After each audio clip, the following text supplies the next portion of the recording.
Bill's stadium deal that was announced last week was one of the biggest news stories in Western New York in a long time. What happens will impact this region for decades. And there have been a lot of claims about the public money that is going to be spent on the project. We got some questions to our verified team about this tweet in particular. It's from someone named Dan Price. He's founder and CEO of a credit card processing company. He made headlines back in 2015 when he announced all of his employees would make at least $70,000 a year in a salary. He's very active on Twitter. Well, he claimed that New York State is giving the Bills $850 million in taxpayer money for that new stadium, just after announcing an $800 million cut to child and family services.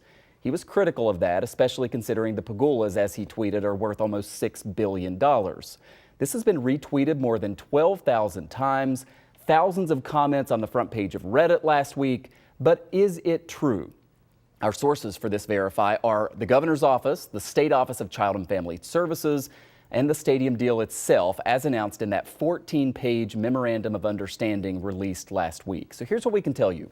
It is true that taxpayers will contribute $850 million of the construction costs, though $250 million of that is from Erie County, not directly from the state.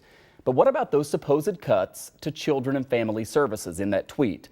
Price seems to insinuate that the state is cutting money for that agency to pay for a stadium, or at least that if the money weren't spent on the bills, it could help kids and families.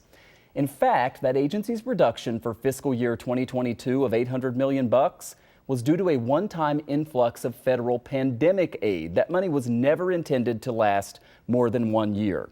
This is the quote from a spokesperson for the Office of Children and Family Services telling Two on Your Side, the proposed budget maintains, does not reduce allocations to local districts' child protective programs. So we can verify, yes, there is a one-time dip in funding for children and family services, but it's only because the federal government gave the state a huge chunk of money to help with the pandemic, and it was only for that single year. It's in no way tied to money for a new stadium for the Bills.